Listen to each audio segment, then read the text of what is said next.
제5장. 너희 중 장로들에게 권하노니 나는 함께 장로된 자요 그리스도의 고난의 증인이요 나타날 영광에 참여할 자니라.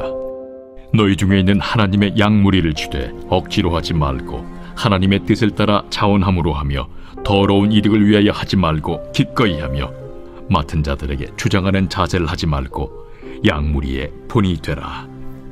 그리하면 목자장이 나타나실 때에 시들지 아니하는 영광의 관을 얻으리라. 젊은 자들아, 이와 같이 장로들에게 순종하고 다 서로 겸손으로 허리를 동이라. 하나님은 교만한 자를 대적하시되 겸손한 자들에게는 은혜를 주시느니라. 그러므로 하나님의 능하신 손 아래에서 겸손하라. 때가 되면 너희를 높이시리라.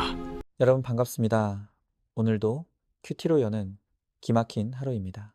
본문 말씀 베드로전서 5장 1절에서 6절의 말씀입니다. 많은 사람들이 우리 시대의 비극으로 꼽는 것이 바로 점점 존경할 만한 어른이 사라지는 것이라고 합니다. 오늘 본문의 말씀은 장로에게 주는 권면의 말씀입니다. 성경에서 장로는 오늘날의 목사와 장로를 모두 포함하는 단어입니다. 저는 이 장로를 우리의 정서로 다시 번역할 때 가장 적절한 개념이 바로 어른이라고 생각합니다. 참된 어른이란 나이의 개념이 아니라 영적인 개념입니다. 나이가 많아도 믿음이 삶과 인격으로 드러나지 못한다면 그는 어른이라고 할 수 없습니다. 그러나 나이는 젊더라도 거룩함으로 모든 사람들이 그를 통해 예수를 볼 수 있다면 그가 바로 어른인 것입니다. 그래서 신앙연수와 상관없이 나이에 상관없이 그 공동체에서 믿음이 더 좋은 사람, 더 거룩한 사람이 그 공동체의 어른이라고 할 수 있습니다. 그런 의미에서 볼 때 오늘 이 말씀은 목사와 장로에게만 해당되는 것이 아니라 우리 모두가 귀 기울여 들어야 할 말씀이라고 생각합니다. 그래서 저는 오늘 말씀을 통해서 모든 사람들이 본받을 수 있고 존경할 수 있는 어른의 리더십이란 무엇인지를 함께 나누기를 원합니다.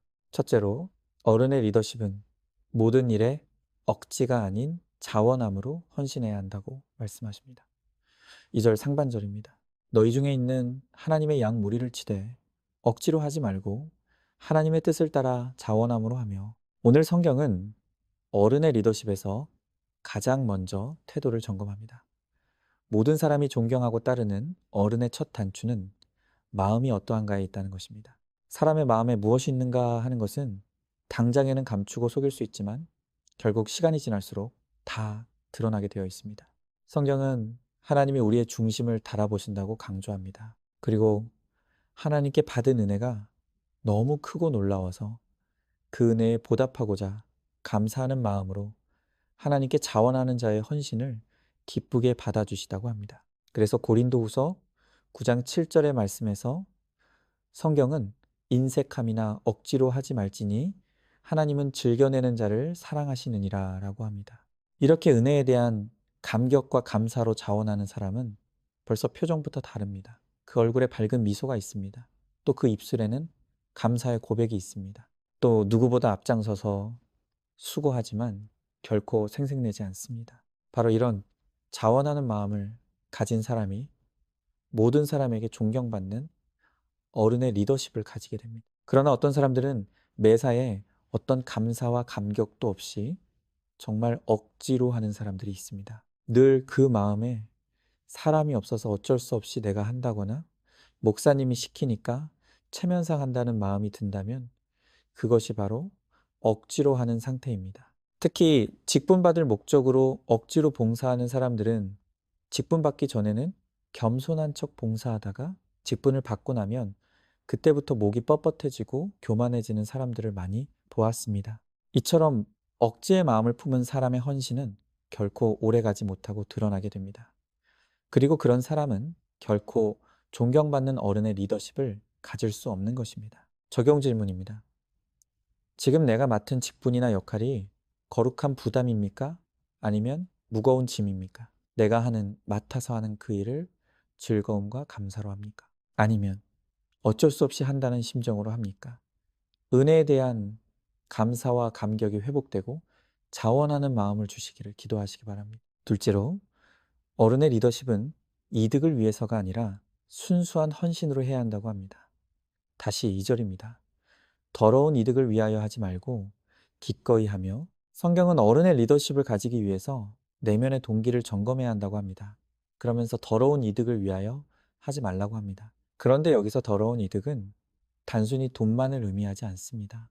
사역과 봉사를 통해서 얻는 칭찬, 사람들의 인정, 그리고 공동체에서 내 영향력이 커지는 것에서 오는 만족감 같은 것들도 넓은 의미에서 더러운 이득이 될 수 있는 것입니다. 그러면 내가 정말 순수한 동기를 섬기고 봉사하는지 아니면 더러운 이득을 위하여 하는지는 어떻게 알 수 있을까요? 그것을 아는 것은 그리 어렵지 않습니다. 내가 열심히 수고했는데도 아무도 나를 알아주지 않을 때 그때 내 마음이 어떠한가를 보면 금방 알 수 있습니다. 만약 내 수고를 아무도 알아주지 않고 아무도 칭찬하지 않더라도 아무 요동이 없고 그저 하나님이 아시면 된다는 감사가 있다면 그는 순수한 동기로 하는 사람입니다. 그러나 내 수고에 대해 아무도 알아주거나 칭찬해주는 사람이 없을 때 생색이 올라오고 섭섭함이 몰려온다면 내 내면에 더러운 이득을 탐하는 마음이 있다는 것을 알아야 합니다. 이 세상은 대가를 바라는 것이 인지상정입니다. 그러나 참된 어른은 보상이 없더라도 묵묵히 한결같이 그 자리를 지켜내는 사람입니다. 주님이 이미 주신 은혜가 너무 커서 그 사랑에 겨워 기꺼이 헌신하는 사람이 참된 어른인 것입니다. 적용 질문입니다. 사람들의 칭찬이나 인정이 사라져도 나는 이 사역을 기쁘게 계속할 수 있습니까? 내가 맡은 그 역할을 통해 은연중에 바라고 있는 보상은 무엇입니까? 사역과 봉사에 더 이상 기쁨이 없다면 그 이유가 무엇이라고 생각합니까? 마지막 세 번째로 어른의 리더십은 주장하는 자세가 아니라 겸손히 본이 되어야 합니다. 3절입니다. 맡은 자들에게 주장하는 자세를 하지 말고 양무리의 본이 되라. 성경은 어른이 되기 위해서는 방법이 중요하다는 것을 또한 가르쳐 줍니다. 세상의 리더십은 권위를 주장하고 명령합니다. 그러나 우리 예수님은 겸손히 낮아져서 먼저 행함으로 본을 보이셨습니다. 말로만 가르치고 명령하는 것으로는 결코 어른이 될 수 없습니다. 말보다는 가장 앞에서 행함으로 본을 보일 때 바로 그를 사람들은 존경하고 따르게 되는 것입니다. 예를 들어 자녀에게 예수 믿어라, 성경 읽어라 라고 말로만 명령하는 부모와 거실에서 묵묵히 성경을 펴고 무릎 꿇는 부모 중 누가 더 강력한 영향을 끼칠까요? 교회에서도 기도합시다 라고 외치기보다 가장 먼저 기도의 자리에 앉아 눈물 흘리는 리더의 뒷모습이 성도들의 마음을 움직입니다. 그러나 우리는 누구라 할 것 없이 자존적인 교만이 기본값인 죄인이기 때문에 겸손히 본을 보인다는 것이 참 어렵습니다. 저도 그렇습니다. 제가 수요 예배 때도 고백했었지만 제가 어릴 때 아버지는 하늘 같았고 산 같았습니다. 늘 권위적이셨고 아버지의 말에 토를 달면 안 됐었습니다. 사실 저는 아버지의 그런 권위적인 양육 태도가 참 싫었습니다. 반발심도 컸습니다. 그래서 속으로 내가 아버지가 되면 절대로 이렇게 하지 않을 거야 라고 생각했습니다.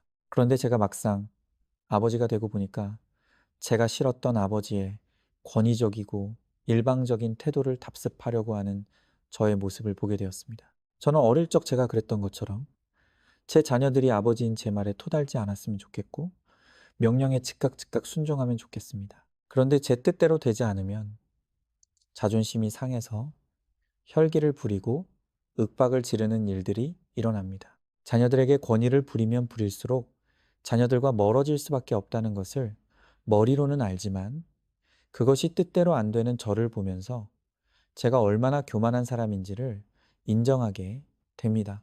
오늘 말씀 앞에서 저에게 약자인 자녀에게 주장하려는 악과 교만이 있음을 회개합니다. 그리고 이제는 예수님처럼 겸손으로 허리를 동이고 자녀들에게 섬김의 본을 보임으로 저를 통해 제 자녀들이 예수님을 볼 수 있기를 간절히 소망합니다. 어른은 입을 움직이는 것이 아니라 발을 움직이는 사람입니다. 뒤에서 명령하는 것이 아니라 앞에서 이끄는 것입니다. 그러나 이것은 성품으로 되는 것이 아니라 나는 죽고 예수로 사는 믿음으로만 되는 것입니다. 저와 여러분 우리 모두가 어른이 없는 이 시대의 진정한 어른이 되어서 어른의 리더십으로 교회와 가정과 세상에서 많은 사람들을 주님께로 인도하는 우리 모두가 되기를 소망합니다. 적용 질문입니다. 내 주변 사람들은 나의 말을 듣고 따릅니까? 나의 삶을 보고 따릅니까? 내가 다른 이들에게 요구하는 것들 중 정작 나 자신은 행하지 않고 있는 것은 무엇입니까? 1월 24일 보석 상자입니다. 하나님께서 보시기에 돈 많은 부모도 돈 없는 부모도 구원의 대상입니다. 모범생 자녀도 속 썩이는 자녀도 똑같이 구원의 대상입니다. 넘어지고 실패할 수밖에 없는 인생에서 배우자와 자녀에게 내밀 수 있는 가장 큰 위로의 손길은 천국의 소망을 갖게 하는 것입니다. 구원보다 더 큰 사랑은 없습니다. 아멘. 기도하겠습니다. 오늘 주님께서 장로들에게 권하는 말씀을 통해서 우리가 어른이 되기를 원한다고 말씀하십니다. 우리가 나이가 들고 신앙연수가 늘어가지만 여전히 영적으로는 어린아이에 머물러 있습니다. 그래서 자원함보다 억지로 하고 기꺼이 하기보다는 더러운 이득을 위하여 하고 약물이의 본이 되는 것이 아니라 주장하는 자세를 버리지 못합니다. 이제 예수님처럼 겸손으로 허리를 동이고 자원함과 기꺼이함과 약물이의 본이 되어서 교회에서, 가정에서, 세상에서도 거룩한 어른이 되어 영혼 구원의 사명을 감당하는 우리가 되게 하소서. 믿사오며 사랑이 많으신 예수님 이름 받들어 기도드립니다. 아멘. 오늘도 큐티로 기막힌 하루를 살아내는 하늘가족 공동체 모든 성도님 되시기를 축복합니다.